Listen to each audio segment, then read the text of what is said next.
Hello guys, आज GIC Garkha में police वालों द्वारा काउंसलिंग होनी है। पुलिस विभाग द्वारा छात्रों की और उनके अभिभावकों की काउंसलिंग की जानी है। प्रांगण में राजकीय इंटर कॉलेज गरखा के इस विहंगम प्रांगण में हमारे बीच उपस्थित विद्यालय के प्रधानाचार्य डॉक्टर कुंदन प्रसाद सर, हमारे बीच पुलिस विभाग से पधारे चौकी इंचार्ज ओगला उप निरीक्षक श्री बसंत पंत सर, आरक्षी पुलिस श्री ध्रुव सर, इस प्रांगण में उपस्थित मेरे समस्त शिक्षक शिक्षिकाएं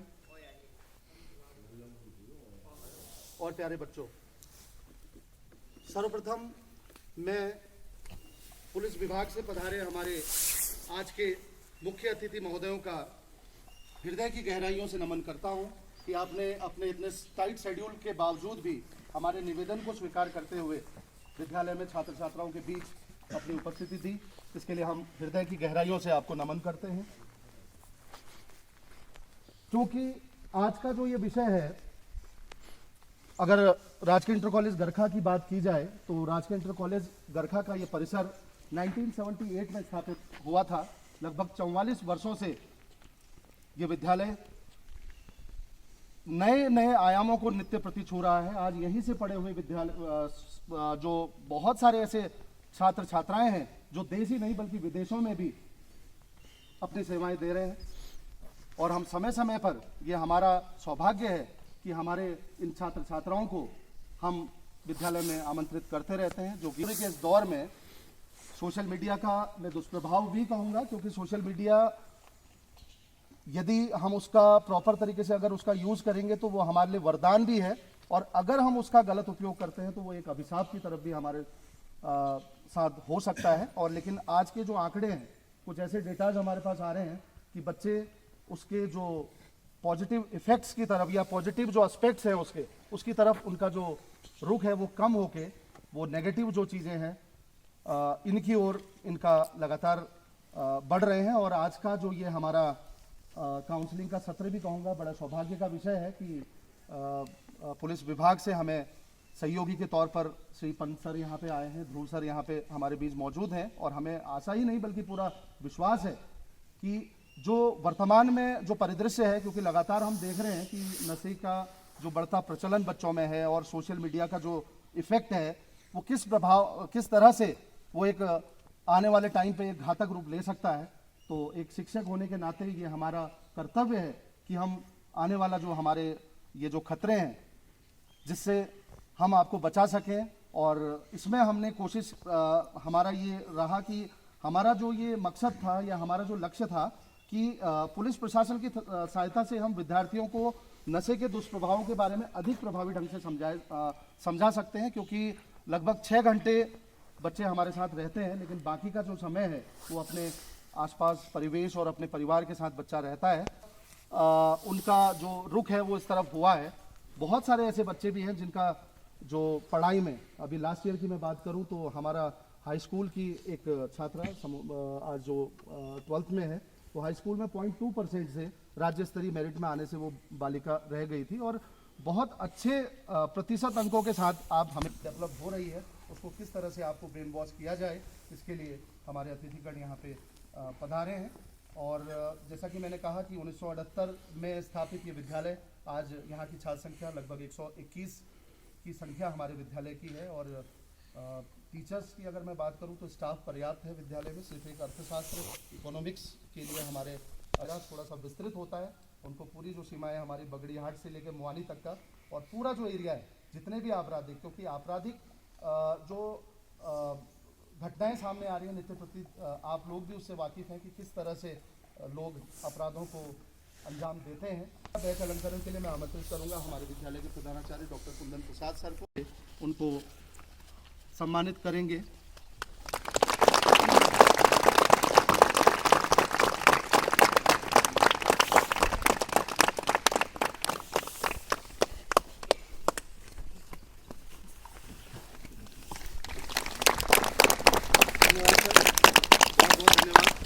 हमारे बीच पधारे उप निरीक्षक महोदय श्री बसंत सर का अभिनंदन करेंगे।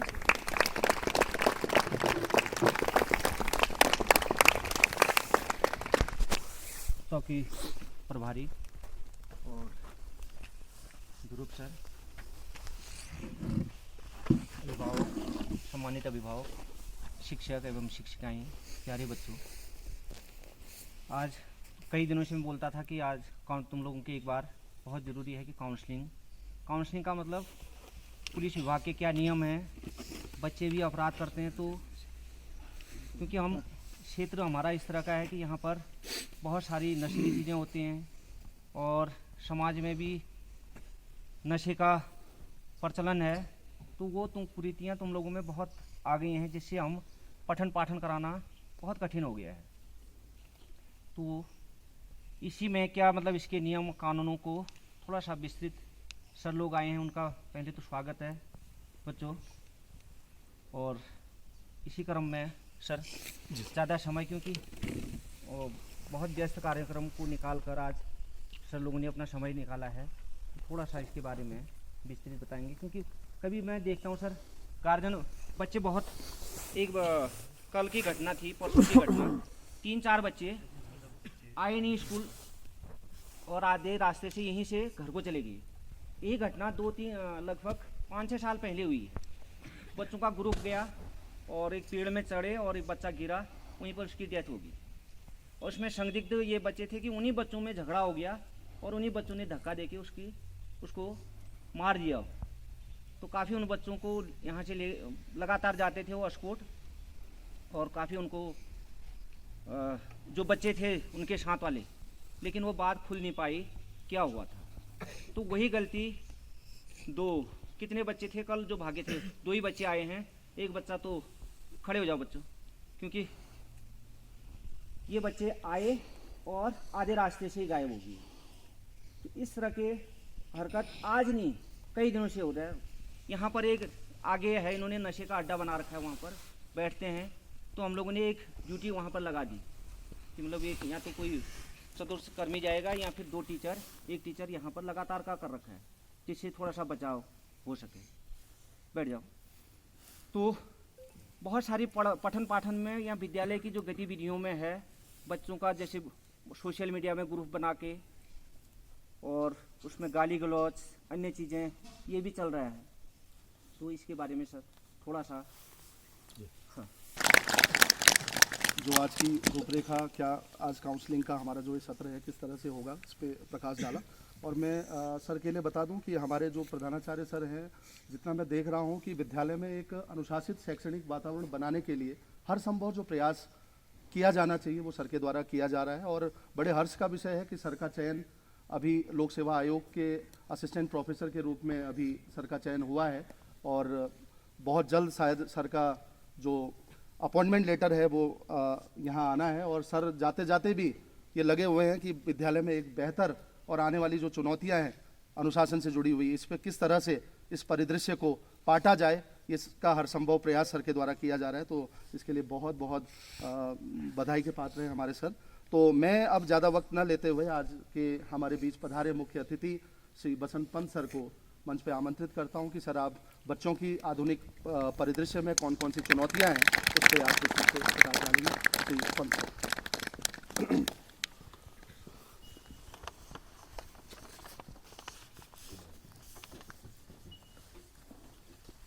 सबसे पहले सर प्रिंसिपल सर को बहुत बहुत धन्यवाद, आपने मुझे यहाँ पर इस काउंसलिंग के लिए बुलाया।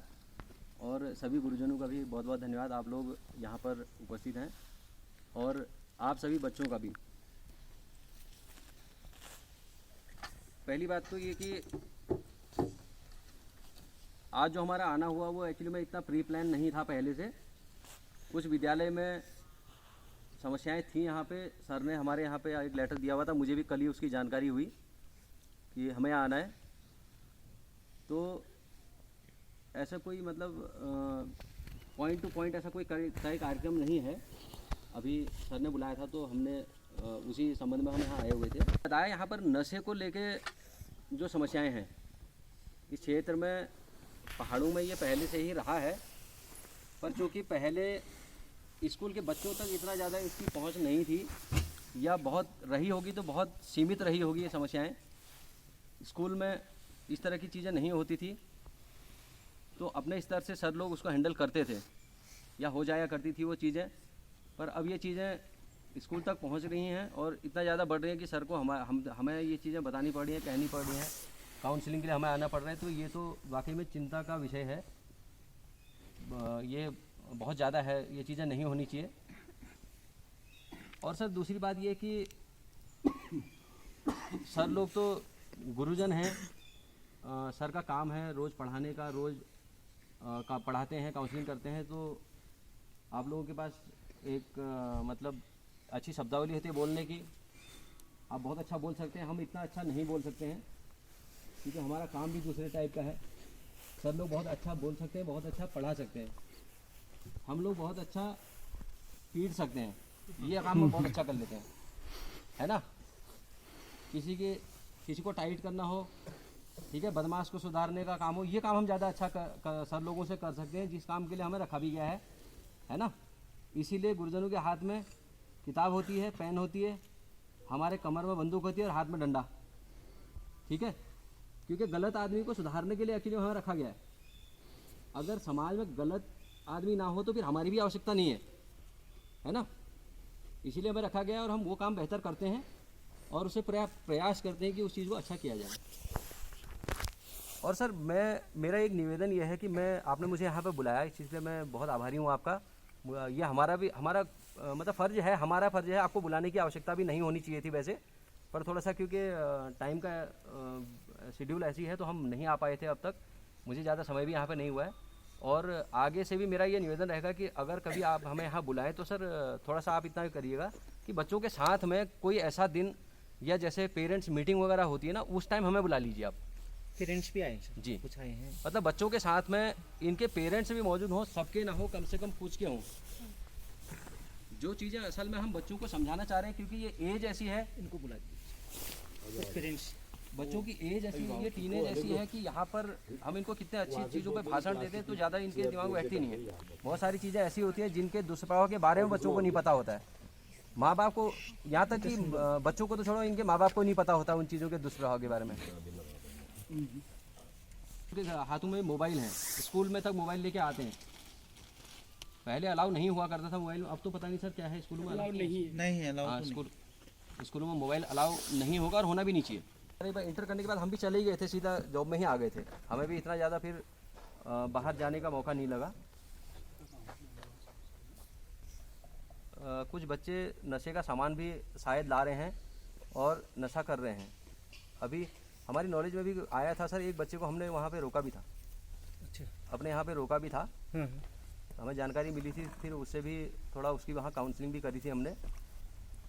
और उसके संपर्क में एक आध और बच्चे हैं, उन्हें भी उनको भी अभी हम बुलाने वाले हैं। संभवतः इनमें से वो बच्चा आया भी होगा या होगा यहाँ पे। सुजल तो नहीं है ना? पता नहीं सर, अब देखो नाम तो मुझे अभी याद नहीं है। अच्छा, इसी स्कूल का है? हाँ। दूसरा बेटा एक चीज़ है ना, देखो नशे का असल में क्या है कि इस उम्र में किसी को लगता है ना कि जैसे टीनेज में 17, 18, 19 साल की उम्र में उनको लगता है कि हमने हाथ में बीड़ी लेके कहीं बीड़ी फूंक रहे हैं, सिगरेट फूंक रहे हैं कहीं आइट साइड में जंगल में, तो उनको लगता है कि हम कूल बन रहे हैं इनके बीच में, अपने दोस्तों के बीच में। तो नशे से कूल तो कोई नहीं बन सकता है, ठीक है, नशा करना कोई कूल बनना नहीं है। और दूसरी बात ये कि आपने इसमें इंटर में पढ़ने वाले बच्चे कितने हैं? खड़े हो जाते नहीं, खड़े मत हो, ऐसे ही हाथ खड़ा इंटर में। इंटर 11 वाले भी करो, 11 इंटर। 11 12 में साइंस में कितने बच्चे पढ़ते हैं? ऊंचा हाथ करो बेटा, क्या ये? हाँ, 4 तीन ही 5 बच्चे होंगे ना। आप इंटर में पढ़ते हैं, इंटर साइंस पढ़ने को कोई बायोलॉजी भी पढ़ रहा होगा। आपने बायोलॉजी में पढ़ा होगा ना, हमारे शरीर में कुछ हार्मोन्स होते हैं ना, हार्मोन्स जो हमारे शरीर की हर एक्टिविटी को नियंत्रित करते हैं या घटाने बढ़ाने का काम करते हैं, ठीक है। एक हार्मोन होता है हमारे शरीर में जो हमारी पिट्यूटरी ग्लैंड से आई थिंक बनता है, डोपामाइन बोलते हैं उसे, है ना। डोपामाइन हार्मोन होता है जो हमें, जिस चीज़ से हमें आनंद मिलता है, अगर वो हमारे शरीर में बन रहा है तो हमें आनंद आता है किसी चीज़ में, किसी भी काम को, जो हमारा मनपसंद काम होता है उसे करने में बड़ा मज़ा आता है हमें। तो उसके पीछे एक केमिकल होता है एक्चुअली जो हमारे दिमाग में बनता है, डोपामाइन, ठीक है। और वो कब ज़्यादा बनता है? जैसे वो अपनी टेंडेंसी का भी उस पर प्रभाव पड़ता है। जैसे किसी बच्चे को फुटबॉल खेलना अच्छा लगता है, ठीक है, किसी को फुटबॉल पसंद होता है और अभी वो फुटबॉल खेलने लग जाए तो उसके शरीर में डोपामाइन बनना शुरू हो जाती है धीरे धीरे, ठीक है। आप में से कितने लोग फुटबॉल या क्रिकेट खेलते हैं? कोई हाथ खड़ा करो। मैं जैसे उदाहरण देना आपसे पूछ कुछ नहीं रहा हूँ मैं। क्रिकेट या फुटबॉल, क्रिकेट खेलते होंगे ना? क्रिकेट तो लगभग यहाँ बहुत सारे खेलते हैं। तो आप ये बताओ, जब आप क्रिकेट खेलते हैं ना, कभी ऐसा होता है कि एक खतरनाक सी बॉल पे आप छक्का मार देते हैं? करा है कभी आपने? मारा है? मारा होगा ना। तो आपने देखा होगा कि आप 1 घंटे से क्रिकेट खेल रहे होते हैं, वो आनंद आपको नहीं आता, लेकिन जैसे ही छक्का लगता है, ठीक है, तो पूरे शरीर में ना बिजली सी दौड़ती है। होता है ऐसा? होता है ना? पूरे शरीर में आपके बिजली सी दौड़ेगी, एक अलग ही जोश आएगा, अलग लेवल का, ठीक है। आपको ऐसा लगेगा बस ये मैंने किया, जो किया, छक्का मारा मैंने। या फिर कभी आप बॉलिंग करते होंगे, आप किसी को बोल्ड कर दो, मिडिल स्टंप उखाड़ दो, तो उसमें बहुत आनंद आता है अचानक से। तो आपने अभी सोचा आपने कहाँ से आया वो आनंद अचानक से? आप तो 1 घंटे से खेल रहे थे, 1 घंटे से आप खेल रहे थे, आपको नहीं आ रहा था, अचानक से वो आनंद क्यों आया? उसके पीछे रीजन है वो डोपामाइन हार्मोन जो हमारे बॉडी में बनती है, ठीक है। ये एक नेचुरल, देखो वो नेचुरल, वो भगवान ने दे रखी है हमें। आनंद कोई बाहर नहीं है, किसी नशे की चीज़ में, बीड़ी में या सिगरेट में या चरस में कोई आनंद नहीं है, ठीक है। वो रिप्लेसमेंट है। अब मैं उदाहरण दूंगा आपको, रिप्लेसमेंट है वो। क्यों है? आपको सपोज बाइक चलाना अच्छा लगता है, ठीक है, आप बाइक पे निकले, आप बाइक पे कितनी देर रह सकते हैं? आप 1 घंटा चला लोगे, 2 घंटा चला लोगे, 5 घंटा चला लोगे, इतना ही चला सकते हो ना।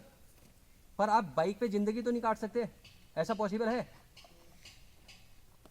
आप कहोगे मुझे बाइक चलाना बहुत पसंद है, ठीक है, हमने बाइक दे दी आपको, तो आपको कितना ही पसंद हो तो क्या आप उस पर ज़िंदगी भर रह सकते हो? सारे काम बाइक में कर लोगे आप? नहीं कर सकते ना। आप बाइक पे सो तो नहीं सकते खड़ी बाइक पे। आप सिर्फ उसका यूज़ कर सकते कहीं जाने के लिए, वो इसी चीज़ के लिए बनी है, ठीक है। और जो चीज़ नेचुरली हमारे अंदर है उसको बाहर ढूंढ के क्या फ़ायदा? जो आनंद आदमी नशे में, चरस में या बीड़ी के सुट्टे में तलाश करता है ना, वो उससे ज़्यादा आनंद हमारे अंदर एक्चुअली है ऑलरेडी। वो केमिकल तो हमारे अंदर ही है, और हम कर क्या रहे हैं? उसको रिप्लेस कर रहे हैं। जो नशे की चीज़ें होती हैं वो असल में वो केमिकल ही होता है। जैसे आजकल कुछ यहाँ पे स्मैक वगैरह का भी कुछ लोग नशा कर रहे हैं, स्मैक एक केमिकल ही होता है। चरस पीते हैं, चरस भी एक केमिकल होता है। ये केमिकल ही होते हुए नेचुरल केमिकल हैं, कुछ चीज़ें आर्टिफिशियली बनाई जाती हैं, है ना। कुछ लोग आपने देखा सुना होगा कि कुछ लोग वो सफ़ेदा पन्नी में डाल के उसे भी सूंघते हैं, है ना, ऐसा सुना आपने? थिनर होता है ना, थिनर, कई बच्चे आजकल वो थिनर को सूंघते हैं। नशे की इतनी चीज़ें मार्केट में सर, ऐसा है कि लोग उसमें इम्प्रूव वो करते ढूंढते रहते हैं कि कहाँ नशा मिल रहा है।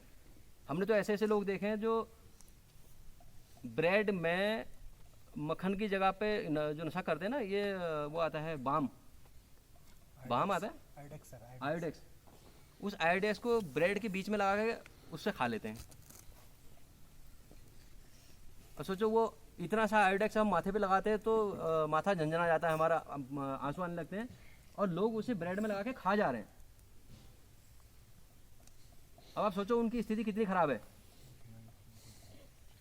होता क्या है, जब हम बाहर से कोई चीज़ केमिकल लेके सोचते हैं कि इसको खा के हमें मज़ा आएगा, तो वो एक्चुअली करता क्या है, उसे आनंद तो आता है ज़रूर, लेकिन वो करता क्या है, वो हमारे जो नेचुरल हमारे अंदर बन रहा है, जो मज़ा हमें नेचुरली आता है, जो हमें आनंद देता है, वो केमिकल को ख़त्म कर देता है, ठीक है। शराब पीता ना, शराबी को देखा होगा आपने, नए नए में आदमी क्या कहता है, शराब पीता है तो मैं इंजॉयमेंट के लिए पी रहा हूँ, पार्टी थी इसलिए पी ली, बहाने 10 बहाने ढूंढता है ना आदमी, ठीक है। चरस पीने वाला कहता है तो बाबा की बूटी है, भोले बाबा का प्रसाद है। भोले बाबा का प्रसाद नहीं होता है नशा, ठीक है। ये वो लोग कहते हैं जो भोले बाबा के बारे में पढ़ते नहीं है, जानते नहीं, समझते नहीं है, वो सिर्फ नशा करने के लिए एक बहाना ढूंढ रहे होते हैं ताकि उन्हें कोई और कुछ ना कहे जी मैं तो भोले बाबा का भक्त हूँ, यही तो कहते हैं। लेकिन वो लोग ये नहीं कहते कि भोले बाबा का भक्त अगर चरस पीने के लिए तुम भोले बाबा का नाम लेते हो, भोले बाबा ने तो एक्चुअली वो पिया था जहर, ठीक है। भोले बाबा के किसी भक्त को जहर पीते हुए देखा आपने? जहर की शीशी पीते हुए नहीं पिएगा, उसे सिर्फ नशा करना होता है, ये नशा करने के बहाने होते हैं, ठीक है। और कोई बाहर की चीज़ आने नहीं दे सकती। तो ये केमिकल करते क्या हैं, ये हमारे दिमाग के उस डोपामाइन केमिकल की जगह लेते हैं, ठीक है। कुछ टाइम तक क्या होता है कि वो उसके बढ़ाने का काम करते हैं। थोड़ा सा अब सोचो, थोड़ा सा तो डोपामाइन ऑलरेडी नेचुरली हमारे अंदर है, थोड़ा सा उसने चरस पी ली या शराब पी ली तो क्या होगा, जब कोई किसी चीज़ की मात्रा डबल होगी तो अपना प्रभाव भी डबल दिखाएगा ना, यही तो होगा, डबल प्रभाव होगा उसका। तो उसे ऐसा महसूस होगा वो चीज़ एक्चुअली में होती नहीं है, पर उसे सिर्फ महसूस होता है कि मुझे बहुत आनंद आ रहा है। फिर एक टाइम क्या होता है, जब 20-25 दिन आदमी लगातार पीता है ना, तो हमारे शरीर को ये सिग्नल मिलने लग जाता है कि यार ये जो प्रोडक्शन चल रहा है हमारे यहाँ, इसकी आवश्यकता नहीं है, क्योंकि ये तो मिल ही रहा है बाहर से ऑलरेडी, यही तो है। आप सोचो, हमारे यहाँ पहाड़ों में खेती सारी बंजर हो गई है ना, आप 6 महीना खेतों में काम करो, उसके बाद 50 किलो गेहूँ हो रहा है, ठीक है। आपने 6 महीना मेहनत भी करनी है, पूरा दिन काम में लगाना है, गेहूँ हो रहा है 50 किलो, ठीक। और वही आपको 50 किलो बाजार से 100 रुपये में मिल जाए, जो चली थी योजना बीच में, है ना। तो 100 रुपये तो आजकल सबके पास हैं। अब आप सोचो कि आप 6 महीना मेहनत करके 100 किलो गेहूँ उगाना 50 किलो उगाना पसंद करेंगे, या 100 रुपये में बाजार से 50 किलो लाना पसंद करोगे? बताओ क्या करना चाहोगे आप? कोई भी नहीं करना चाहेगा 6 महीना मेहनत, ठीक है। ऐसा कोई भी नहीं होगा जो 6 महीना मेहनत करके 50 किलो गेहूँ उगाना चाहेगा, अगर उसे 50 रुपये 100 रुपये में मिल रहा है तो। और सेम होता है हमारे शरीर के साथ। जब हम कोई बाहर से इस तरह की चीज़ें लेने लगते हैं, केमिकल, चरस, गांजा, कुछ भी, तो वो एक्चुअली करता क्या है, जो हमारे पास ऑलरेडी था, जिसको हमारा शरीर बना रहता है धीरे धीरे, जो नेचुरली बनता है, तो वो कहता है इसकी आवश्यकता नहीं। अब हमारा शरीर खुद ही कहता है कि इसकी ज़रूरत नहीं है, ये तो मिल रहा है बाहर से और एक झटके में मिल रहा है। तो हमारे शरीर में वो हार्मोन बनने बंद हो जाते हैं। नशे का असल प्रभाव बता रहा हूँ मैं आपको, ठीक है। नशे का ये प्रभाव होता है, वो चीज़ें हमारे शरीर में बनना बंद हो जाती हैं। एक टाइम ऐसा आता है वो बिल्कुल बंद हो जाता है, बिल्कुल जीरो, बन ही नहीं सकता, ठीक है। वो चीज़ बन ही नहीं सकती। एक कंडीशन ऐसी आती है कि वो चीज़ें बनना बिल्कुल बंद हो जाती है, दिमाग का वो हिस्सा हमेशा के लिए ख़त्म हो जाता है। एक कंडीशन ऐसी होती है कि किसी को नशे की हल्की फुल्की आदत होती है, कभी कभार पी लेता है, अगर वो छोड़ दे तो उसके रिकवरी के चांस होते हैं, वो बन सकती है दोबारा, ठीक है। पर एक टाइम ऐसा आता है कि वो बन नहीं सकता, तो फिर क्या होता है, वो चीज़ें रिप्लेस करती हैं। अब वो दिमाग है आदमी का, वो ऐसा चीज़ तो है नहीं, जैसे किसी का पैर में चोट लगी, गांठ बन गई, सड़ गया पैर ना, तो क्या होता है, डॉक्टर क्या करते हैं, शुरू में तो इलाज करते हैं, मरहम पट्टी करते हैं, सोचते हैं कि रिकवर हो जाए किसी तरह से, इंजेक्शन लगाते हैं। पर आप सोचो अगर वही चीज़ ज़्यादा हो जाए तो क्या करता है डॉक्टर? फिर डॉक्टर कहता है अब नहीं हो सकता जी कुछ, अब इसको काट के फेंक दो, है ना, यही तो है। और एक बार जब काट के, जब वो बेकार हो गया, वो शरीर आप, वो हिस्सा आपका गया, तो उसकी कभी रिकवरी है ही नहीं, कोई चांस नहीं है। फिर वही काम करता है नशा हमारे दिमाग के साथ में। जब हम नशा लेना शुरू करते हैं तो वो हमारे दिमाग के उस हिस्से को ख़त्म करना शुरू करता है। और मैं आपको प्रैक्टिकली बता रहा हूँ सर ना, मैंने ऐसे लोग देखे हैं जो भांग या स्मैक पीते थे और धीरे धीरे वो एडिक्ट हुए।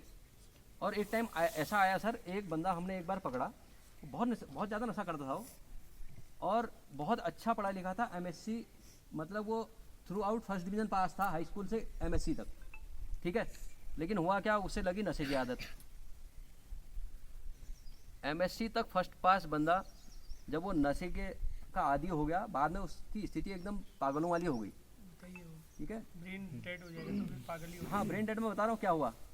तो उसके बाद हम उसे पकड़ के ले गए, पागल खाने ले गए। उन्होंने कहा कि पहले इसका मेडिकल कराओ। मेडिकल के लिए ले गए कि इसके साथ हुआ क्या है एक्चुअली में, ये पागल है या फिर ऐसे ही नशे की वजह से। हमने जब उसका MRI करवाया ना, तो सर उसका दिमाग ना पूरा ब्लैंक आ रहा था, वाइट। जब MRI करते हैं ना दिमाग का, तो उसमें जो हिस्से हमारे एक्टिव होते हैं ना दिमाग के, वो ब्लैक दिखाता है उसे। कभी आप MRI के बारे में गूगल पे तो आजकल मोबाइल पे है, उसमें पढ़ना कभी, तो वो हिस्से ना उसमें ब्लैक दिखाता है, जो दिमाग के हिस्से हमारे एक्टिव होते हैं। ठीक है। लेकिन जब उसका MRI किया ना, उसका दिमाग सफ़ेद दिखा रहा था। तो डॉक्टर ने दिखाया हमें, उन्होंने बोला ये कंडीशन है देखो इसकी, इसके दिमाग के वो हिस्से जो सोचने समझने यानी कि सारे काम हमारा दिमाग जो करता है वो बोला वाइट हो चुका है इसका, वो वहाँ भी नहीं दिखाता है। तो नशा एक्चुअली हमारे दिमाग को ख़त्म कर रहा होता है। जिसके दिमाग में ये फितूर है कि नहीं ये तो इससे आनंद आता है, आनंद नहीं आता उससे, वो ख़त्म कर देता है दिमाग को, ठीक है। वो नेचुरल जो हमारे अंदर है उस चीज़ को ख़त्म कर देता है। बहुत सारी चीज़ें हैं जो हमारे शरीर में उन चीज़ों को नेचुरली बढ़ाने का काम करती हैं। और वो कौन सी चीज़ें होती हैं? जो चीज़ें कुछ कंस्ट्रक्टिव चीज़ हो, जिससे आप कुछ अच्छा सीख सकते हैं। हर किसी को कुछ ना कुछ तो, ऐसा तो कोई नहीं है किसी को किसी भी चीज़ में इंटरेस्ट नहीं है। किसी को खेलने में इंटरेस्ट होता है, ठीक है, किसी को पढ़ाई में, किसी को मैथ्स अच्छी लगती है, किसी को फिजिक्स अच्छी लगती है, किसी को गाना अच्छा लगता है, किसी को डांस करना अच्छा लगता है ना। तो वो चीज़ें आप उस मनपसंद चीज़ को आप करेंगे तो वो भी बढ़ाने का काम करेगा उसे, उसमें भी वही आनंद आएगा जो आदमी नशे में ढूंढ रहा है। तो नशा उसकी पूर्ति नहीं कर सकता कभी, नेचुरल हमारी चीज़ जो हमारे शरीर में है, ठीक है। और जो चीज़ नेचुरल है उसकी कभी भी आर्टिफिशियल चीज़ उसकी पूर्ति नहीं कर सकती। अब मान के चलो, है ना, मैं आपको कहूँ कि आपके जो दांत है एक काम कर रही है, दांत निकाल के ना मैं आपके हीरे के दांत लगा देता हूँ, सोने के लगा देता हूँ, तो वो काम करेगा? कोई चाहेगा ऐसा? और शराब से, भांग पीने से कई लोगों के ये तर्क होते हैं कि नहीं इससे शराब पीने के बाद थोड़ा सा ना ताकत जैसी महसूस होती है, ये भी तर्क होते हैं। लगता है उनको जो पीते हैं थोड़ा भांग पी ली तो उनको लगता है कि नहीं मैं थोड़ा सा मतलब औरों से ज़्यादा ताकत आ गई मेरे अंदर, है ना। ऐसा नहीं होता है, वो सिर्फ दिमाग के उन हिस्सों को ख़राब करने का काम कर रहा होता है, महसूस एहसास दिला रहा होता है कि नहीं ऐसा है ना। और वो एक्चुअली में क्या करता है, वो हमारी क्षमताओं को घटा रहा होता है। इसीलिए तो आपने देखा होगा ना, शराब पी के शराबी आदमी कभी देखना वो कोशिश कर रहा होता है बिल्कुल ऐसा दिखाने की मैं सही चल रहा हूँ एकदम सीधा टकाटक, है ना। और होता क्या है, हाथ पाँव कंट्रोल में नहीं होते हैं, एक पाँव इधर एक उधर ऐसे पड़ता है हाथ। जिसको पीने के बाद सोचो हमारे हाथ और पाँव हमारे कंट्रोल में नहीं आते हैं, है ना। हाथ पाँव और दिमाग हमारा कंट्रोल में नहीं है, तो क्या वो हमारे शरीर की क्षमताओं को बढ़ा सकता है? कभी नहीं बढ़ा सकता। अच्छा, ये तो आई नशे वाली बात। और दूसरी चीज़ें, सर लोगों की कई वैसे भी शिकायतें थी कि कुछ बच्चे ऐसे भी हैं बीच में जो टीचर्स के साथ में बदतमीजी करते हैं या फिर ग्रुप बनाने की बातें करते हैं, है ना। ग्रुप बना के हम टीचरों से लड़ेंगे, मारेंगे, पीटेंगे। तो बेटा पढ़ाने का काम तो गुरुजनों का है, वो पढ़ाएंगे, और मैंने अपना काम पहले ही बता दिया कि हमारा क्या काम है, ठीक है। ऐसी सोच कोई अपने दिमाग में ना रखे, ठीक है, क्योंकि हम बहुत दूर नहीं है यहाँ से। अगर ऐसे किसी के दिमाग में गलतफहमी है भी तो वो भी ना रखे कि हम ऐसा कर लेंगे। और दूसरी बात मैं आपको बताऊं, आपके टीचर्स आपसे किसी भी चीज़ में कम नहीं है ना। आपको लगता होगा, मैं सबको नहीं कह रहा हूँ, पर जिन बच्चों के दिमाग में ऐसी गलतफहमी है, किसी को लगता होगा कि हम बदमाश हो गए हैं, ठीक है, हम जवान हो गए हैं, बदमाश हो गए, थोड़ा शरीर में ताकत आ गई है, तो आपने वो बदमाशी शायद अभी देखी भी नहीं होगी जो सर लोगों के ज़माने में लोग करते थे, ऐसा। बिल्कुल बिल्कुल। और आज तो मतलब जब हम भी पढ़ते थे स्कूल में, तो इंटर में इतने बड़े बच्चे हुआ करते थे सर, वो हमारे तो हाइट अभी भी नहीं हुई उतनी ना होने वाली है ना। तो आपकी तो ना उम्र, हमारे यहाँ पहले तो इंटर में 22-23 साल 24-25 साल तक तो पढ़ते रहते थे हमारे यहाँ। आजकल MSc पास हो जाते हैं, पहले इंटर में पढ़ते थे इतने बड़े बच्चे ना, दाढ़ी मूछ लेके इतनी बड़ी बड़ी। और दूसरी बात कि मैं पहले ही कह रहा था कि देखो मैं भाषण देने यहाँ नहीं आया हूँ, बहुत सारी चीज़ें ऐसी होती हैं, कई सवाल आपके मन में होंगे। तो सर ने कहा ना कि डर और शर्म, ये दो चीज़ें बच्चों के अंदर नहीं होनी चाहिए। ये चीज़ें आपके अंदर है, ये आप चीज़ को आपको रोकने का काम करेगी। झिझक, बेसिकली डर तो होना चाहिए, बुरे काम का डर होना चाहिए। मैं ऐसा नहीं कहूँगा कि डर नहीं होना, डर जरूर होना चाहिए, टीचरों का डर होना चाहिए, ठीक है। पर आजकल बहुत सारी चीज़ें हैं। अब आजकल इस तरह के कानून बना दिए हैं कि टीचर अब ना आजकल किसी को मार रहे हैं, ठीक है, ना थप्पड़ लगा रहे हैं किसी को। पर हमारे टाइम तक तो ऐसा नहीं था, है ना। और इतना आप याद रखना कि आज आपको ये इस चीज़ का पता नहीं चलेगा, आपको ये एहसास आज नहीं होगा। आप आज ज़रूर गाली देंगे, कोई टीचर आपको एक थप्पड़ लगा देगा तो आप उसको ज़रूर गाली देंगे कि मुझे थप्पड़ लगाया कि 4 लोगों के बच्चों के बीच में मेरी बेइज्जती हो गई। और मैं आपको बता रहा हूँ, जब आप बड़े होगे, जब कुछ बनोगे या कुछ करोगे ना, आप कुछ नहीं भी बनोगे तब भी आप उसी टीचर को सबसे बढ़िया बताओगे जिसके हाथों आप पिटे होगे। ये मैं आपको आज बता रहा हूँ, आप याद रखना इस चीज़ को। और आप इस चीज़ को खुद कहोगे बाद में, आप सबसे ज़्यादा रिस्पेक्ट उसी टीचर की करेंगे जिसके हाथों आप पिटे होगे, ठीक है। ये आप महसूस करोगे बाद में। हमारे साथ के भी हैं बहुत सारे, हम सभी लोग कहते हैं, जिनके जो टीचर सबसे ज़्यादा मारते थे सर, उन्हीं को सबसे अच्छा बताते हैं, हम खुद बताते हैं आज। हालांकि हमें ऐसा कभी हमारे साथ हुआ नहीं, ठीक है, हमें आवश्यकता नहीं पड़ी। पर जो पीटते थे वो भी कहते हैं आज कि सबसे अच्छे टीचर वही थे, है ना। और पहले तो मार बहुत पड़ती थी, आज तो जानवरों को नहीं मारता आदमी इतना घर में कोई।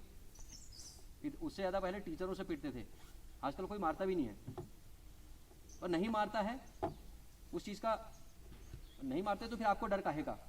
हमारे टाइम में तो बहुत पीटते थे तो डर भी लगता था टीचरों से, ठीक है, दूर से देख के भागते थे। पर आप लोगों को तो डर झिझक होनी चाहिए। दूसरी बात यह है कि जो समय आपके पास आज है वो कभी नहीं आएगा, ठीक है। जो उम्र है, जो जोश है, जो ताकत है, ये आपके पास आज के बाद तो कभी नहीं आएगी। क्योंकि एक बार जब आप निकल जाएंगे ना यहाँ से, हाई स्कूल इंटर करके निकल जाएंगे, तो फिर आपके पास बहुत सारी और चीज़ों की जिम्मेदारियाँ हैं, बहुत सारी चीज़ें, कंपटीशन इतना हो जाएगा। क्योंकि आपको, और आज सोशल मीडिया इंटरनेट के ज़माने में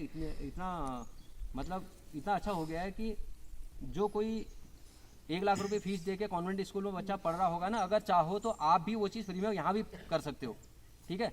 आजकल तो टीचर भी बहुत क्वालिफाइड हैं, सर लोग तो बहुत क्वालिफाइड हैं, बहुत पढ़े लिखे हैं। सोचो यहाँ से प्रमोशन होकर डिग्री कॉलेज में जा रहे हैं, ठीक है। इंटरनेट के ज़माने में आपको हर चीज़ उपलब्ध है।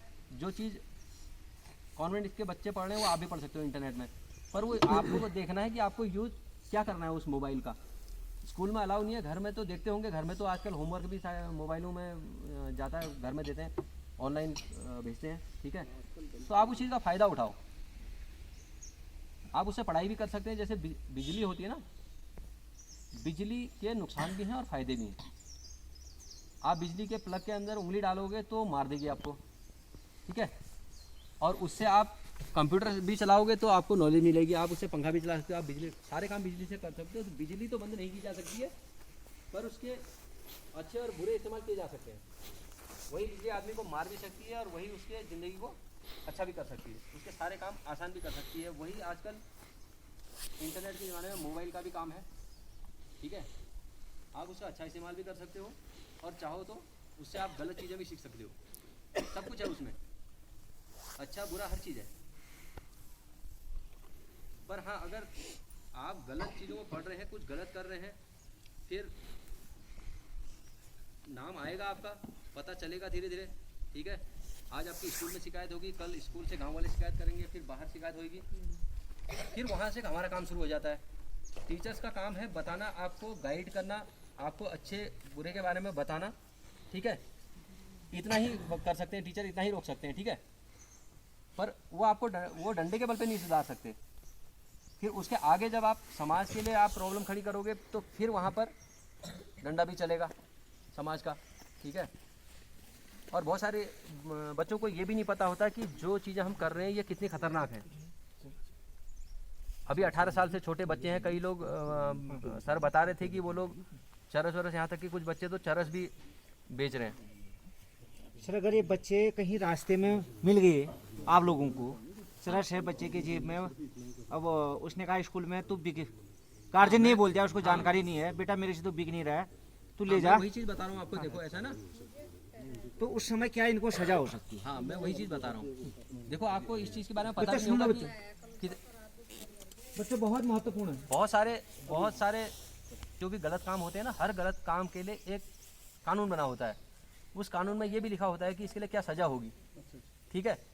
लगभग आज की डेट में कम से कम 200-250 कानून तो हमारे देश में चल रहे हैं जिनमें आए दिन कार्रवाई होती है, कोई ना कोई बंद होता है। पर मैं आपको बताऊं, उन 200-250 में जो जिसको हमारे देश में सबसे खतरनाक कानून माना जाता है ना, वो है ये नशे वाला।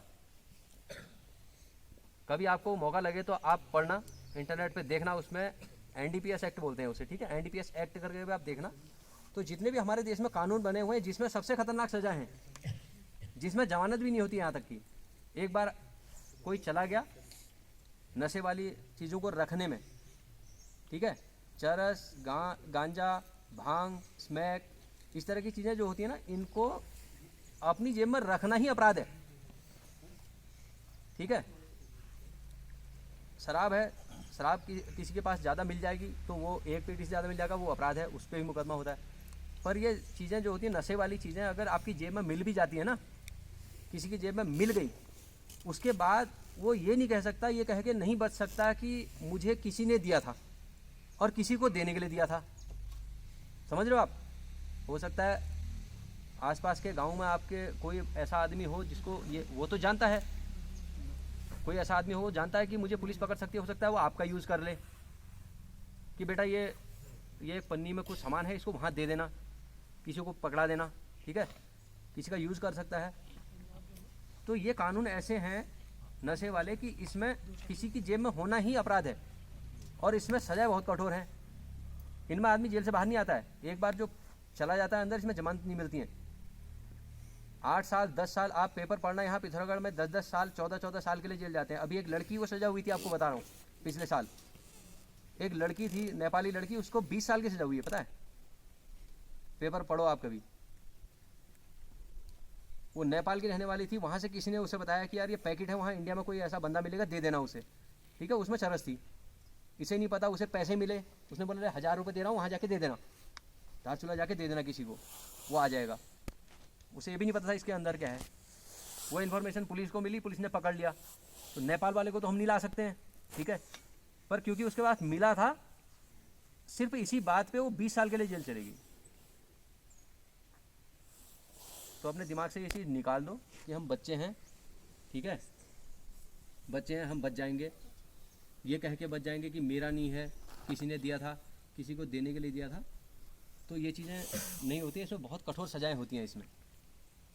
आप सोचो ज़रा, आप 9 बजे स्कूल आते होंगे ना, 9 बजे आते हैं ना, और 3 बजे चले जाते हैं या 4 बजे, 7 घंटे, 7 घंटे में भी, उस 7 घंटे में भी आपको अलग अलग टीचर मिलते हैं, 8 पीरियड लगते हैं, अलग अलग टीचर आते हैं, ठीक है। किसी को आप ज़्यादा पसंद करते होंगे, किसी को कम पसंद करते होंगे, फिर उसमें इंटरवल भी हो जाएगा, आप खाना भी खाओगे। स्कूल चारों तरफ खुला हुआ है, ठीक है, खुला आसमान भी दिख रहा है, यहाँ पे बाहर के लोग भी आ रहे हैं, जा रहे हैं, उसके बावजूद भी आपको कितना कठिन लगता है ये 7 घंटा काटना, है ना। जैसी बेल बजती है छुट्टी, कितनी खुशी होती है उस टाइम है। स्कूल को आते टाइम तो एक एक सीढ़ी चढ़ के आते हैं बच्चे, और जब छुट्टी होती है तो 5 सीढ़ी कूद के जाते हैं, ऐसा लगता है जैसे छूट के जा रहे हैं कहीं जेल से। आपको 7 घंटा काटना कितना मुश्किल लगता है यहाँ पे, जबकि यहाँ पर तो आपका कैरियर बन रहा है, आपको कुछ नई चीज़ सिखाई जा रही है रोज़। और वही एक जेल के अंदर रहना कितना कठिन होता होगा, सोचो, जहाँ पे 4 दीवारी होती है, रोज़ वही डंडे वाले मिलते हैं चारों तरफ खड़े, उस 4 दीवारी से बाहर देख भी नहीं सकता कोई, ठीक है, और पिटाई वहाँ डेली का प्रोग्राम होता है, दिन भर वहाँ काम कराया जाता है, लेटरिन बाथरूम साफ कराए जाते हैं, यही काम होता है जेल के अंदर, ठीक है, क्यारियाँ खुदवाई जाती है, दिन भर वहाँ काम ही करना होता है। आपको यहाँ 7 घंटा काटना इतना मुश्किल लगता है, और अगर कोई उस चरस रखने में या चरस पीने में जेल चला जाए कोई 3 साल के लिए, फिर क्या स्थिति होगी। और एक बार जो जेल चला गया बेटा, उसकी ज़िंदगी हमेशा के लिए ख़राब हो जाती है। फिर एक दिन के लिए भी अगर कोई चला गया तो, है ना। नशा और चीज़, बहुत सारी चीज़ें हैं, जैसे आप लोग इंटरनेट का इस्तेमाल करते हैं, बड़े इंटर में पढ़ने वाले बच्चे हैं, अब आप इंटर करने के बाद बाहर जाओगे, पढ़ाई के लिए बाहर जाओगे, आपको अपने अकाउंट्स की ज़रूरत पड़ेगी, ऑनलाइन बैंकिंग करेंगे आप, बाहर पढ़ाई करने जाओगे तो घर वालों से पैसे मंगाओगे, बहुत सारी चीज़ें होती हैं। इंटरनेट का इस्तेमाल किस तरह से किया जाना है, कौन सी चीज़ें आपको इंटरनेट पे शेयर करनी है, कौन सी नहीं करनी है। इंटर में पढ़ने वाली लड़कियां होंगी ना, अभी इंस्टाग्राम चलाती होंगी, कई इंस्टाग्राम फेसबुक चलाते हो, कोई चलाता है, चलाते होंगे। बहुत सारे एक बच्चे का मोबाइल पकड़ा था हमने। इंटर में पढ़ने वाली लड़कियां तो आजकल 80% रील में नाच रही है, मैं आपको बताऊं। ठीक है, बहुत लत लग गई सर, बहुत ज़्यादा। 80-90% तो रील पे नाच रही है। उनको लगता है कि हम बहुत बड़ा काम को कुछ नहीं कर रहे हैं बेटा, वो सिर्फ अपना दिमाग खराब कर रहे हैं। मैं आपको एक चीज़ बताऊं, ठीक है, वो उसे भी आप एक चरस की तरह समझो। जो सोशल मीडिया का चस्का है ना, ये चरस की तरह ही है। आप मान के चलो, आप एक दिन ट्राई करना, जो सोशल मीडिया चलाता है, आप घर बैठना, किताब खोल के बैठना, जो सोशल मीडिया चलाते हैं, और आप सिर्फ ये सोच के पढ़ना कि मैं आज 1 घंटा, सिर्फ, ज़्यादा नहीं, सिर्फ 1 घंटा लगातार पढ़ूंगा या लगातार पढ़ूंगी। आप करके देखना इस चीज़ को एक बार। सोशल मीडिया का चस्का ऐसा है कि आपको वो 1 घंटा छोड़ो, आपको आधा घंटा वो नहीं बैठने देगा। ठीक है, तो ये जो पेशेंस है ना हमारा, ये भी चरस की तरह काम कर रहा है। पहले लोगों के पास ये चीज़ें नहीं थी ना, तो 3-3 घंटा, 4 घंटा, 5 घंटा लगातार पढ़ लेते थे। ठीक है, लगातार। मैं आपको बताऊं, मैं भी आपकी तरह ही एक सरकारी इंटर कॉलेज से पढ़ा हुआ हूँ, गांव से ही पढ़ा हुआ हूँ। मैंने भी सारे गांव के घर के जितने काम है सारे करे हुए हैं, सारा काम करके जाता था बाकायदा में, है ना। हम लोगों की भी बैकग्राउंड इतनी अच्छी नहीं थी, तो मैं सारा काम करके जाता था स्कूल वगैरह। तो मैं आपको बताऊं, और मैंने भी कभी ट्यूशन नहीं पढ़ा बाहर जाके सर। मैं कभी ट्यूशन नहीं पढ़ा, मतलब हाई स्कूल तक कभी नहीं पढ़ा, सिर्फ 2-3 महीना मैंने पढ़ा था। मैं आपको इसलिए नहीं बता रहा हूँ कि मैं आपको कोई अपने बारे में वो बहुत अच्छी चीज़ नहीं बता रहा हूँ। मैं आपको बता रहा हूँ कि मतलब आपको ऐसा लगता होगा हम करते थे। आप आज की डेट में बड़ा टफ हो गया ये चीज़ें ना, क्योंकि हमारे ज़माने में ये चीज़ें नहीं थी, सोशल मीडिया नहीं था। तो मैंने भी हाई स्कूल सरकारी स्कूल से किया सर, कभी ट्यूशन नहीं पढ़ा, सारा घर का काम भी करता था। और मैं आपको बताऊं, पहले हमारी पढ़ने की कैपेसिटी कितनी होती थी। मैंने बिना ट्यूशन के, जब मैं तुम्हारी तरह हाई स्कूल में था ना, मैंने कभी ट्यूशन नहीं पढ़ा, तो मुझे मैथमेटिक्स अच्छी लगती थी, मैं मैथ्स पढ़ता था। ये नवंबर तक क्या हुआ था मेरे साथ ना, नवंबर तक मैं कभी मैथ पहले पढ़ा नहीं था, ट्यूशन नहीं गया। तो हाफ ईयरली में, अपनी बात बता रहा हूँ, हाफ ईयरली में मेरे नंबर मैथ में कम आए थे, है ना। मैं 33-34 ही आए थे मैम।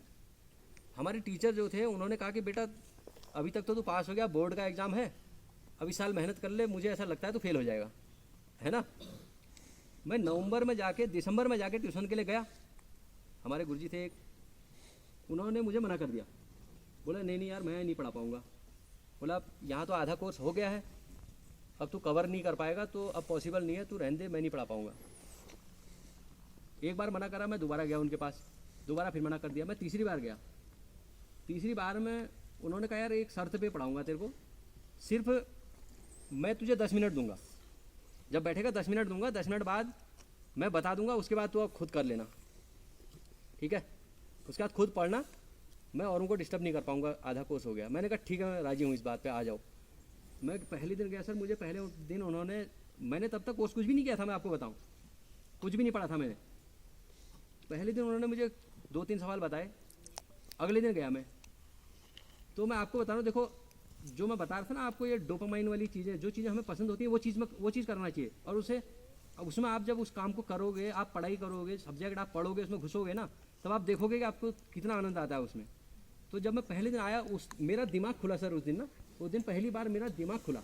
असल में मुझे उस चीज़ का आनंद पहले कभी पता ही नहीं था, पास भी हो रहा था, सब कुछ था, पर पहली बार जब उस दिन मैं वापस घर आया, मैं शाम को खाना खा के मैं मैथ्स के सवाल करने बैठा, तो मेरे साथ क्या हुआ, जो उन्होंने पढ़ाया था ना, मुझे ऐसा समझ में आया कि मतलब मुझे बहुत आनंद आ गया। अरे मैंने कहा ये तो गजब है।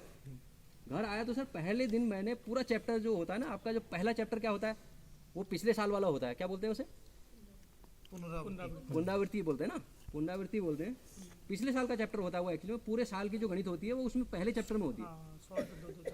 हाँ, तो मैं अगले दिन जब गया ना, मैं रात जब मैथ्स बनाने बैठा, तो मेरे वो समझ में ऐसी आई कि मैं सुबह 4 बजे तक मैथ बना रहा हूँ, मुझे पता ही नहीं है कितना बज गया, 4 बज गया, है ना। 2 सवाल फिर बताए,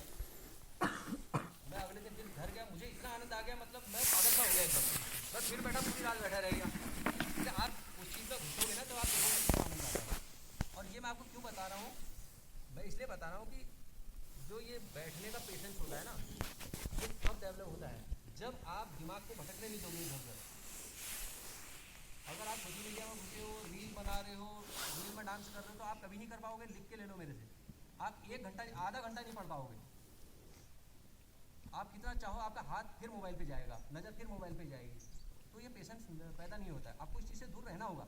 कुछ अच्छा करना है तो आपको रहना होगा, उस चीज़ से दूर रहना होगा। तो सर अगले 4 महीने में ये हुआ कि मेरी पूरा मैथ का कोर्स ख़त्म हुआ, मेरा साइंस का कोर्स ख़त्म हुआ, मेरा इंग्लिश का वो भी ख़त्म हुआ, सारा मैंने सारे सब्जेक्ट पढ़ डाले। और फिर 3 महीने बाद ये स्थिति हो गई थी। हमारे गुरुजी कहते यार पंत एक काम करना, तू आ जाना सुबह यार, मैं देर में आऊँगा 7 बजे, तू 6 बजे आके इनको पढ़ा देना। फिर अपने साथ के जो हाई स्कूल वाले थे उनको मैं पढ़ाता था 1 घंटा, ठीक है। और उसका परिणाम ये हुआ कि मेरे 50 में से 49 नंबर थे अंकगणित में। वो इसलिए क्योंकि वो पेशेंस डेवलप किया ना। तो पेशेंस जब आप इतना देर बैठोगे, मन लगा के, सब कुछ हो जाएगा। कोई ऐसी चीज़ नहीं है जो नहीं हो सकता। ऐसा लगता होगा आपको, मैथ्स देखे आपको लगता होगा यार क्या है ये समझ में नहीं आ रहा, सब आएगा। पर आप उसमें बैठोगे ना, लगातार बैठोगे, करोगे तो सारा समझ में आएगा। और वो ऐसा समझ में आएगा कि एक पॉइंट ऐसा आएगा ना, जैसे नशे करने वाले का एक पॉइंट आता है ऐसा कि जब उसका नशे के बिना कुछ नहीं होता, फिर अगर वो नशा ना करे ना, उसके हाथ पाँव हिलने लगते हैं, पेट में दर्द होने लगती है। ऐसे ही आप कुछ अच्छा काम करोगे, पढ़ाई करोगे, म्यूजिक सीखोगे, डांस करोगे, या कुछ भी जो अच्छे काम है उनको आप करोगे ना, तो एक पॉइंट ऐसा आएगा, आपको उसमें इतना इंटरेस्ट पैदा हो जाएगा, आप वो चीज़ भूल जाओगे। और तभी उस चीज़ में आप मास्टर बन सकते हो, किसी भी चीज़ में। अब सर लोग आज पढ़ा रहे हैं, डिग्री कॉलेज में जा रहे हैं, अपने सब्जेक्ट के मास्टर हैं, तो ऐसे ही तो नहीं बने होंगे। हम लोग भी तो, सब लोग, सर लोग भी तो सरकारी स्कूल से, तो पहले तो कॉन्वेंट थे ही नहीं, पब्लिक स्कूल तो होते ही नहीं थे पहले ना। पब्लिक स्कूल तो अब खुले हैं, तो मेरे ख्याल से तो मैक्सिमम आपके सर लोग भी जो है सब सरकारी स्कूल से ही पढ़े होंगे, ठीक है। और सब अपने सब्जेक्ट के मास्टर हैं। मतलब आप जो चीज़ आप सोच सकते हो ना कि यार मैं ये क्या होता है, तो वो उस सब्जेक्ट में आपको सब कुछ बता सकते हैं। और इसके अलावा अगर आप लोगों को कुछ जैसे ये साइबर सिक्योरिटी वगैरह इससे संबंधित या और कुछ पूछना हो तो मैं चाहूँगा कि आप लोग पूछो, क्योंकि ज़्यादा मेरा यहाँ पर खड़े रह के भाषण में से हैं 2-4 उनका मतलब ठीक स्कूल टाइम पर राइडर बने हैं, मतलब फुल ये है। यहाँ फिर शाम के टाइम पर, छुट्टी के टाइम पर आप सिंगाली से इधर देखेंगे, इस तरह के हैं। कुछ बाहर से भी आ जाते हैं आवारा, तो कभी मतलब शाम चलो के ठीक है टाइम सर, आपने बताया, इसमें हम भी देख लेंगे, हम आएंगे बीच बीच में। अगर ऐसा कोई होगा आपके संज्ञान में तो आप हमें खाली नंबर भेज देना उसका, है ना। हाँ, नंबर बाइक में वीडियो, सभी गार्जियनों का भी हमारा कुछ नहीं, प्लान आप हमें बना अगर है कि हम उनकी वीडियो बनाएं जैसे वो चला रहे हैं। हाँ, हमें आप खाली वीडियो नंबर भी बस बता आगे- दोगे, ठीक है। ये तो रूल है। 16 से 18 साल के बीच में आप स्कूटी चला सकते हैं लाइसेंस के साथ में। 18 साल से पहले अगर आप बाइक पे बैठे भी हो ना, तो गाड़ी आपकी सीज जाएगी। और दूसरी बात, एक चीज़ और बताऊँ मैं आपको, उसमें फ़ाइन है 25,000 रुपये पेरेंट्स, ठीक है। नाबालिग को, पेरेंट्स को 25,000 रुपये फाइन पड़ता है। और कोई क्राइम हो ना, डीएल नहीं है, कुछ नहीं है, हेलमेट नहीं पहना, तो उसमें कोर्ट में जाता है ना, वहाँ हाथ पाँव जोड़ के वो एक बार के लिए कम कर देते हैं। पर मैं आपको बताऊँ, नाबालिग में आप आए दिन पेपर में पढ़ना, मैंने अभी 2 महीने पहले एक बच्चे का चालान किया था। उसके पिताजी कोर्ट में गए थे, तो जज साहब ने कहा 8 घंटे की सजा, 10 पैसे, 5 पैसे, 3 महीने की सजा मिलेगी बाबा। इसकी गाड़ी थी, वो अपनी गाड़ी में बैठा हुआ था, मोटरसाइकिल में, लाइसेंस भी था, हेलमेट भी था।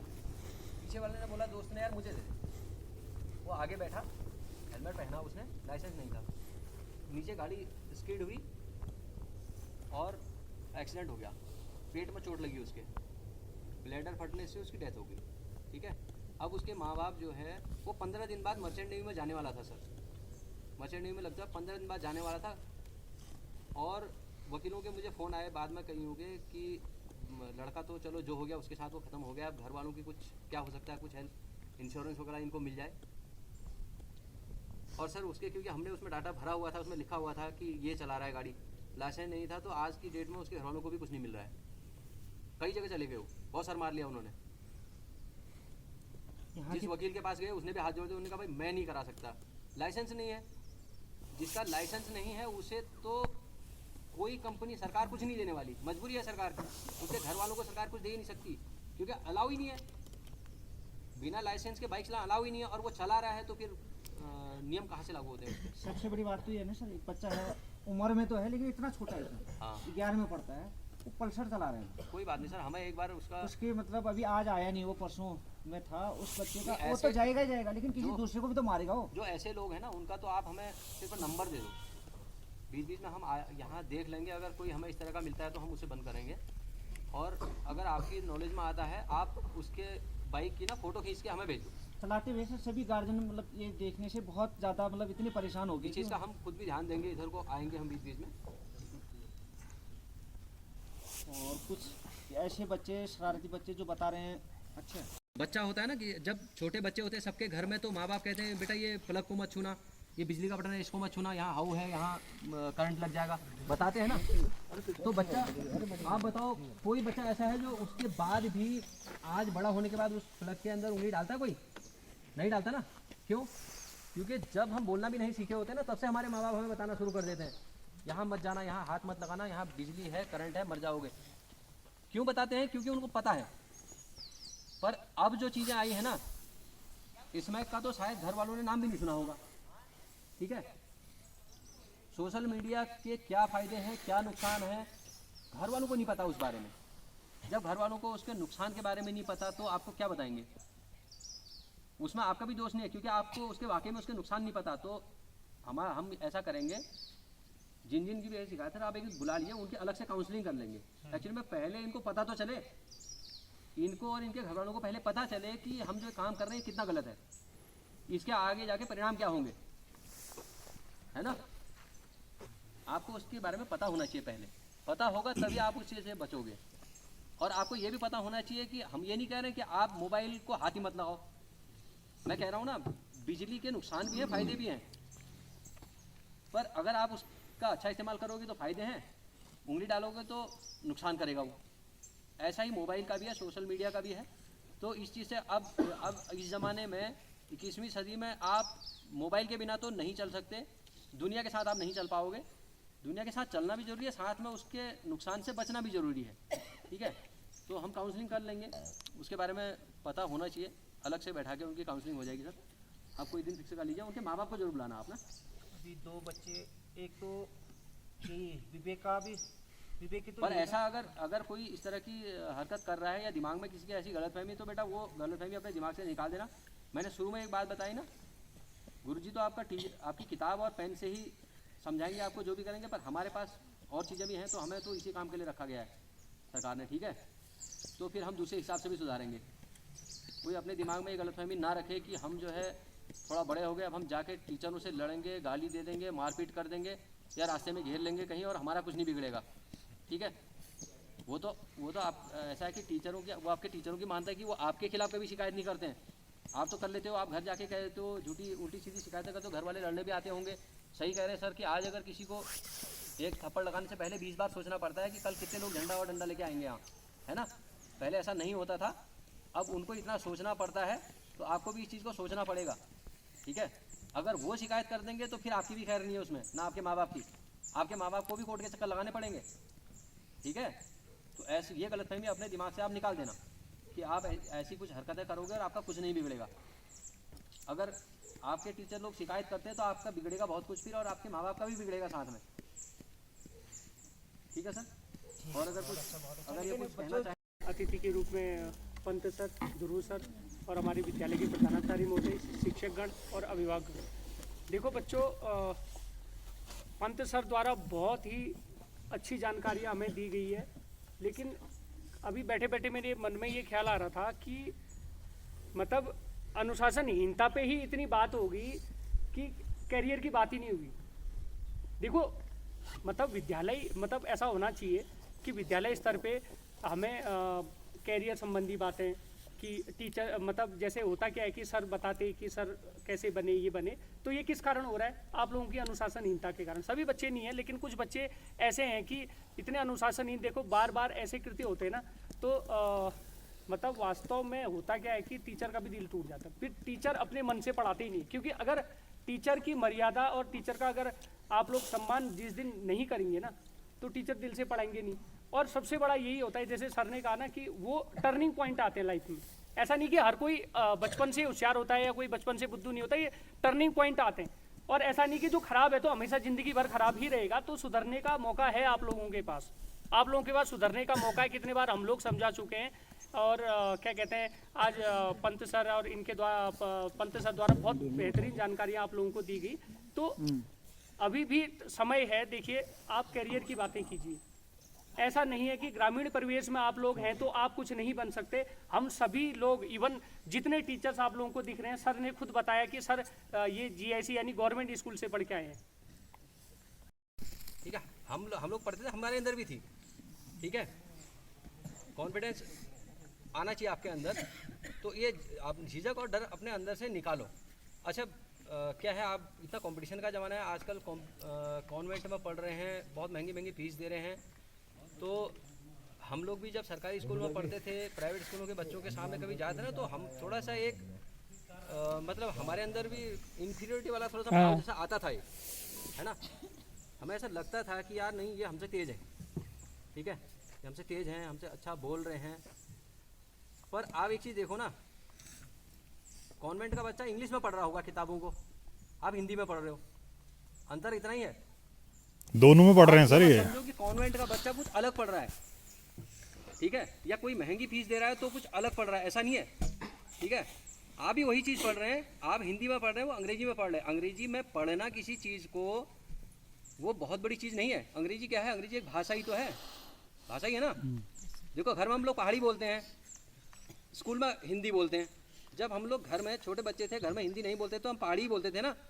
जब स्कूल में आना शुरू हुए, स्कूल में हिंदी बोलना शुरू किया, अब आप हिंदी नॉर्मली बोलते हैं, ठीक है।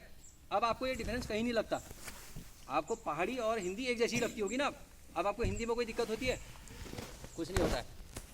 आप हिंदी में सब्जेक्ट पढ़ रहे हैं, दूसरा अंग्रेजी में पढ़ रहा है, ज्ञान तो वही है ना, ज्ञान सेम है बिल्कुल। बस वो आप जिसको हिंदी में जोड़ घटाना कहते हैं, वो ऐड और सब्सट्रैक्ट करना इतना कह देगा, ठीक है। पर आप मीनिंग समझो, मीनिंग सेम है उसका। अगर आपको उस चीज़ की नॉलेज है, आपको मैथ्स की नॉलेज है, तो आप भले ही अंग्रेजी ना बोले, पर नॉलेज आपको हो सकता है उससे अच्छी हो, ठीक है।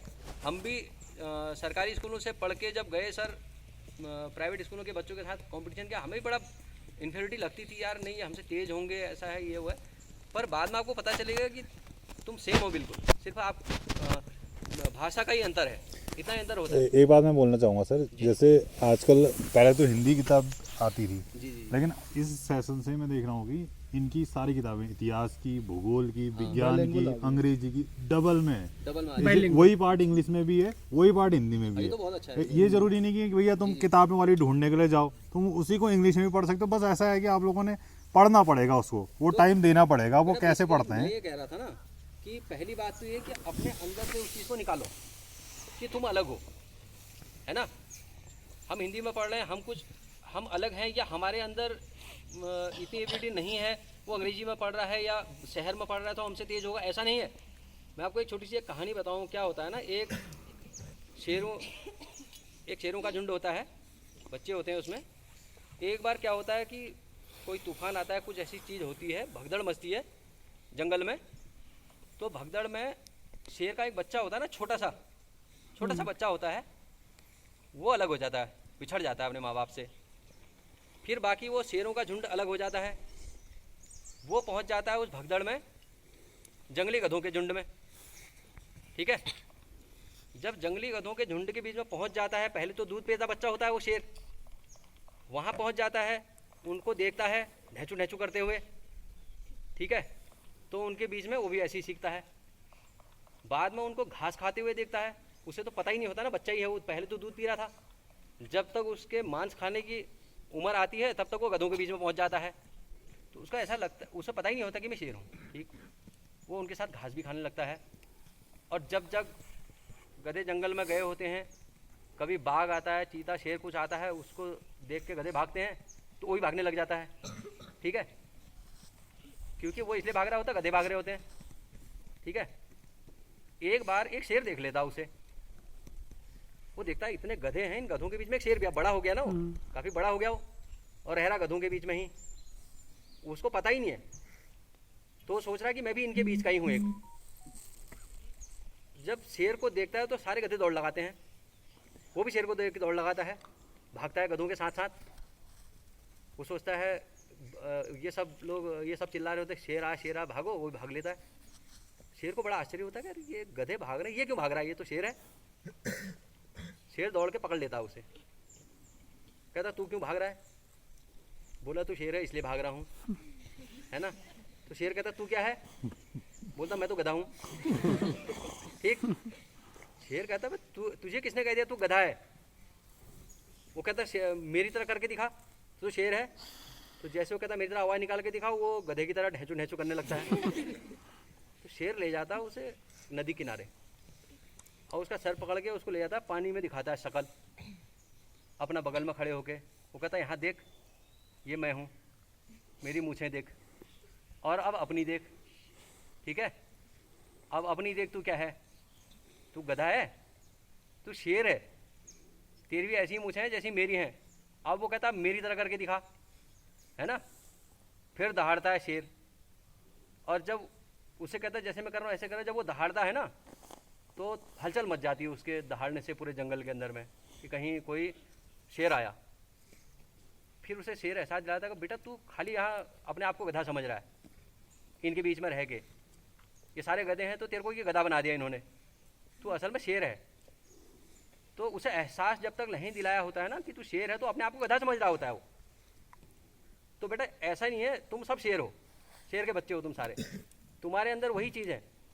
ठीक है, तो अपने अंदर से ये चीज़ कभी मत आने दो कि हम अलग हैं या हम कम हैं किसी चीज़ में। ठीक है।